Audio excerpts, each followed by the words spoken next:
everyone. This is Martha Burgess Novak, and we are having a special holiday edition today of our Consciousness Show. We're awfully glad you're joining us today. I'd like to start off with a prayer, as I always do, to put us all on the same page, and then we'll launch into information. By the way, when I say this is a holiday show, this happens to be Christmas Eve. I don't know when you're going to be listening to the show, but this is a non-denominational or an all-denominational show, by the way, on consciousness.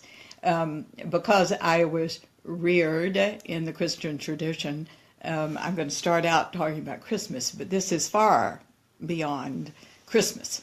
So please don't be put off by my perspective that comes from my life. It's just an opening, and we're going to launch into a lot of other things as we talk. It's really about how to have a happy life, not just how to enjoy the holiday. So we are glad you're with us. Let's do our prayer. Dear God, who is all there is, you who are all we are, and all everything in this world is. I don't know what that is, but thank you so much for the opportunity to be here, for us to be all together, for us to indeed talk about how to have happy life and the holidays. We ask that you open us to whatever we're supposed to hear today. We ask to speak with only the highest and most love-centered energies in our world that come through all of us. We thank you so much for all of this. We now say we know nothing, for it is the you through us and through all things that knows everything. And we now surrender to that. Thank you, dear God, for our listeners, for all of us being on the banner of trying to know more about us, about you. And so it is. Amen. So it's Christmas Eve today, and many people celebrate today as well as tomorrow. I was a tomorrow girl. However, I know my husband is Austrian, and they celebrate on Christmas Eve, and many of you do too, that are not Austrian, by the way. It is for many people a happy time, and I certainly wish that for you. But what is on my mind today is that many people feel sad and lonely and terrible, quite frankly, on the holidays. And I am thinking of them today. So I thought we'd talk about all things holiday. Not just the things that make us feel good, but sometimes the things that make us feel bad. I know that in everyone's life, and certainly in mine and most lives, there comes a time when we feel alone in one way or another. And sometimes this makes living hard when we haven't resolved certain things in our lives. And along then comes the holidays, which, by the way, amplifies all the energy of whatever it is you're feeling. In my own life, I've had such an experience. My family was always small. At the most, fullest, there were 7 people. They've all passed now. But when the last person died, which was my father, wonderful friends invited me to their celebrations. And while a part of me was indeed grateful, back then, another part of me felt like someone's spinster aunt that was just kind of shuffled around and nobody wanted, and she didn't belong anywhere. And I felt that about myself back then. Something wasn't right, but I didn't know what it was. Up until that point, I had been very happy at Christmas. I know many of you have had terrible, terrible holiday experiences, but mine were good. And I just want to start this discussion from that perspective. I can only lead into a talk about the holidays and all that we feel from that perspective. I went from having heavy and wacky traditions, like saying the Boy Scout oath and saluting as our prayer before Christmas dinner, to absolutely nothing when everybody died. I was so abjectly sad and lonely and sorry for myself that I didn't put up any Christmas decorations for about 5 years. One Christmas, at the end of all of this floundering that I was doing, a friend came briefly into my life, and he was a blessing. I was with him when he told me his partner never spent Christmas with him. His partner's parents didn't approve of their gay relationship. And so each Christmas his partner would go back to the family, to his mother and father. And my friend was alone. Well, I immediately invited him to Christmas dinner at my house. I was going to cook a big meal for us. And I didn't get very far into that invitation when he said a flat-out no. I was so shocked by that because I'm a good cook. He went on, though, to explain that he had the best Christmases that anybody could imagine. And he made them that way. And he'd been doing this for years. He listened to his favorite music. He said he bought little things for himself and wrapped them up. And by Christmas, he told me he was always surprised because he never remembered what he had bought himself. And it was always a delightful surprise. And I thought this was interesting. In his presence, he always gave himself something to work on, something to figure out, like a camera or a puzzle or, a program for the computer or a game. And then he said he cooked himself the most divine Christmas dinner. And he did it for days before Christmas actually was. And that he ate like a king. Okay.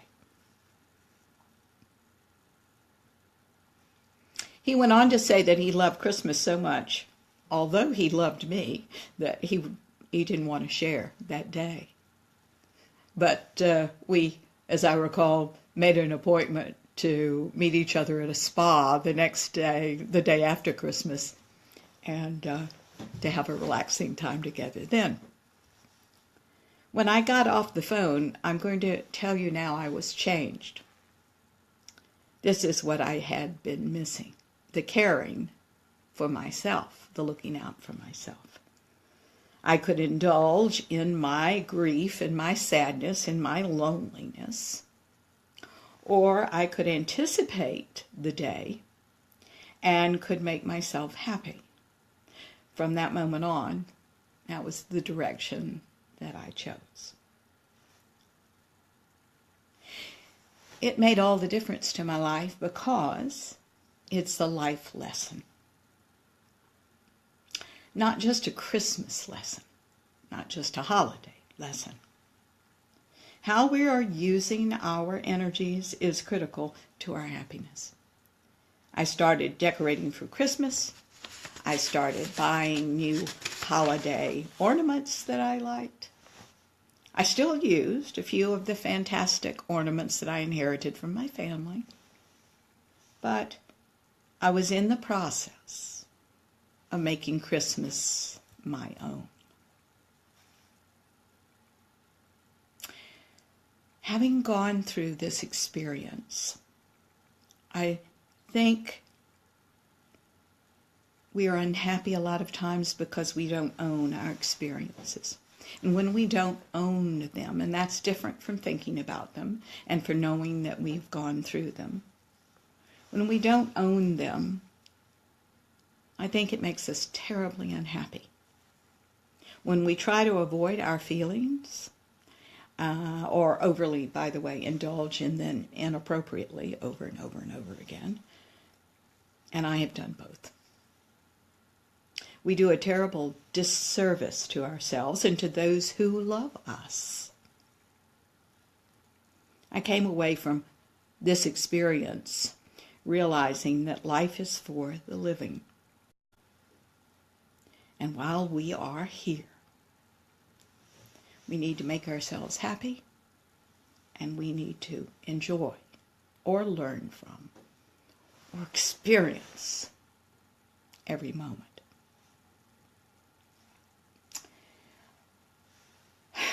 A good friend of mine is perilously ill. It's hard to talk about because I love her so much. I'm going to try doing my best here.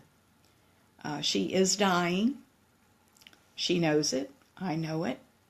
And we have just started having frank conversations about it all. She has refused all medical help from this point on, and she has some very serious health problems. And I do feel that this is her right. We should all live and die the way we choose. I wouldn't want anyone interfering with the way I live or I die, and I think you would agree that you don't want anybody interfering with that either. So I totally support what she's doing. Now, she just got out of the hospital, and this is why now she has refused all treatment. However, they did hydrate her. She started eating again, which she hadn't for a long, long time. This is what got her in a pretty bad state. She didn't eat. She didn't drink water. So now she has a bit of an appetite. She started eating again. And a family member asked her, well, isn't the fact that you're eating in direct contradiction with the fact that you say you want to die? And she said no. By the way, she's a great teacher. She went on to say, I want to die with a good taste in my mouth. I told her that I think that this is the way that we all ought to live. Really living until our time comes. Dying at last with a good taste in our mouths. So, this is on my mind this week as I have been meditating on all this. And I was thinking, what makes this, although I'm enormously sad, what makes this bearable for me here at this holiday time, having the holidays upon us and the stress level goes up and all the jollity and everything. It's going on at the same time that we are losing her. And I believe there are several things that help. I'm going to pass them on to you. I'm comforted to know that we can live and die the way we choose. I'm comforted to know that we can all learn to be happier and all learn to take care of ourselves, and that we can all get over our issues and beyond them, that we can be present and mindful, yes, even if we aren't right now, and that we can change our lives by changing our minds through consciousness work. I'm comforted to know that there is more to everything than I can see, and that I only know part of it. And I am comforted to have a spiritual sensibility that gives me a larger perspective on life, on loss, and on the privilege of love. And I am comforted to know that perhaps you too will go on with this journey and have happier lives. I do wish that for you. Growing up, if we're doing it correctly, is growing wise. And growing wise is about opening consciousness to deeper levels so that we may understand more. Oh, we're never going to understand all, dears. We're just not. Well, we can understand as much as we can, right? In that growing wise, in that deepening of the self, we come to realize in the opening of consciousness on deeper levels that it is about connecting to the family of mankind. That the family, of origin, has just been the place we've started. We are really one with everything, and we're one with everyone, and everyone is one with us. We belong in this family. We are not isolated, and we cannot withdraw without making ourselves happy, because it is not in keeping with the deeper levels of consciousness. You're separating from yourself as God, who is everything. Everything. I want to stop here and say what I always say every week, There are two parts of us. There is the fear-based part of us, which, by the way, is still God. And there is the love-based part of us, which is all God. We can see life through the fear-based self, at which time all we see is the lack of God and the lack of everything, because God is everything. But our journey to consciousness is to go from that self to the self that is the love-based self, which is the fullness of everything.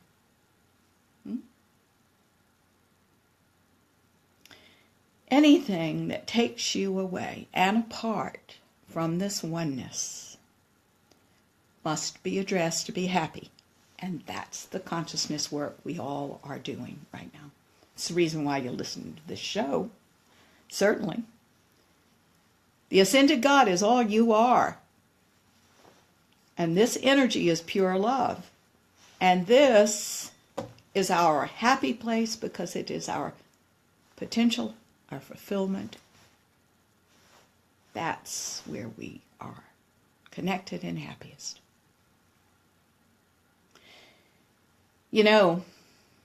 I see everybody struggling. But consciousness is opening. Consciousness is opening for us as a world. All secrets are being revealed.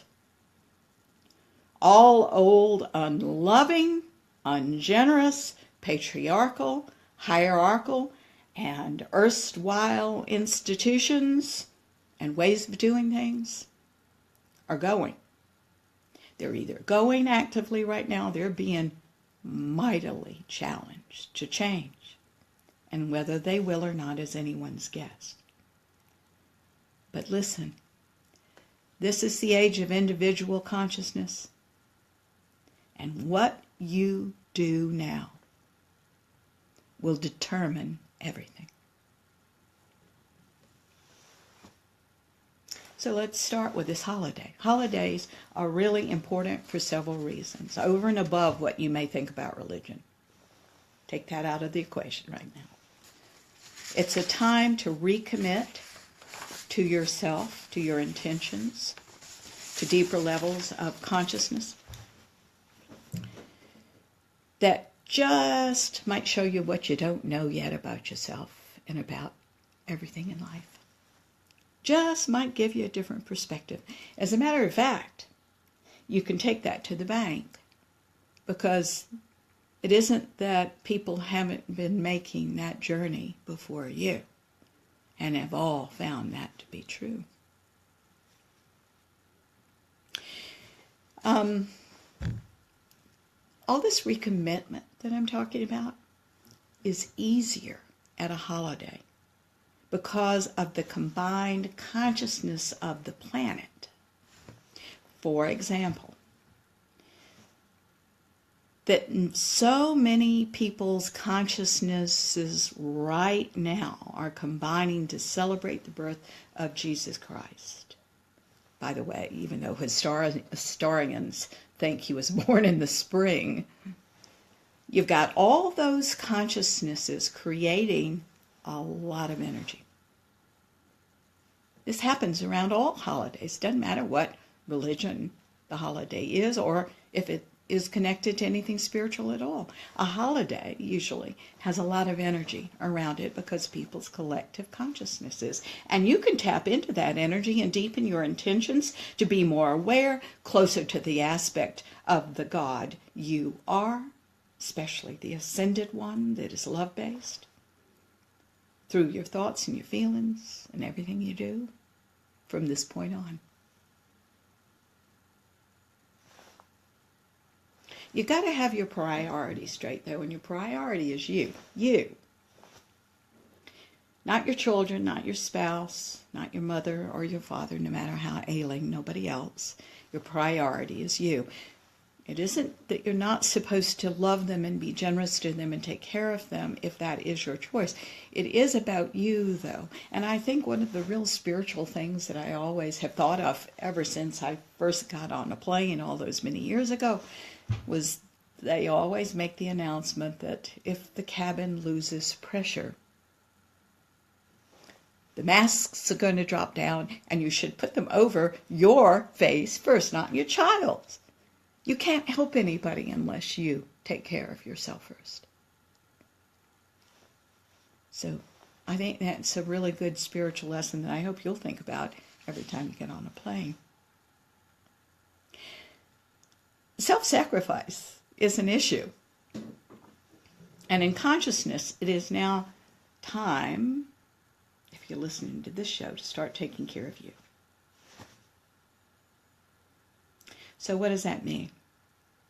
It means becoming emotionally mature by getting over your childhood issues, opening to being part of the oneness, which you can't see until you go down to a certain level, participating in this oneness by participating in all of life, not being afraid anymore, getting out there, being visible, praying for others, loving where you can, and getting straight with yourself and your emotions.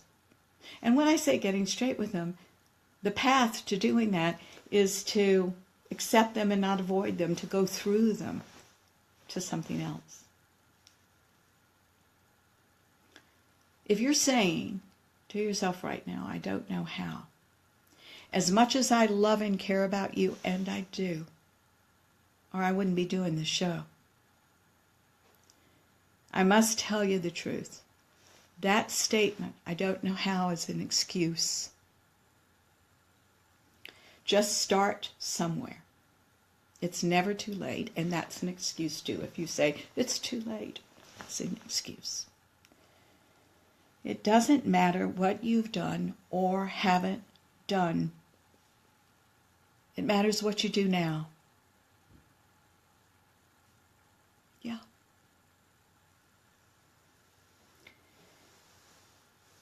It matters that you love and you add that to the world. It matters that you find out what love is beyond what you think it is. That you open your mind and keep it open until you merge with the mind of God and see old things with new eyes. Help is all around. Listen to these archive shows. They're on Blog Talk Radio. They're all posted there under my name, Martha Burgess Novak. Buy my books.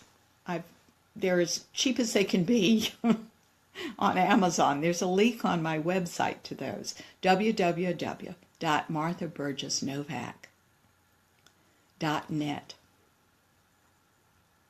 Start study groups with like-minded individuals. And if I am not your teacher, then go find one, dears. Start. And when you have gone past your teacher, go to another one.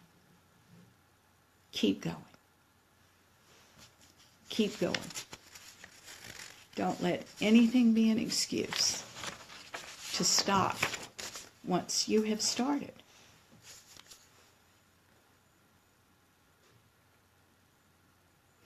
I wish so many things for you this holiday. Awareness, happiness, abundance, joy, courage, peace, creativity. I'll be here next week, and I hope you will be too. We're going to talk about all the practicalities that you can put in place to have a happy new year. A practical show next week. For now, no matter what your beliefs are, your religion is, what you have or don't have in your life right now, I want you to know everything is changeable. And I wish you happy holidays. And to all of you, a good life. Thank you for listening. I hope to see you next week. Bye-bye.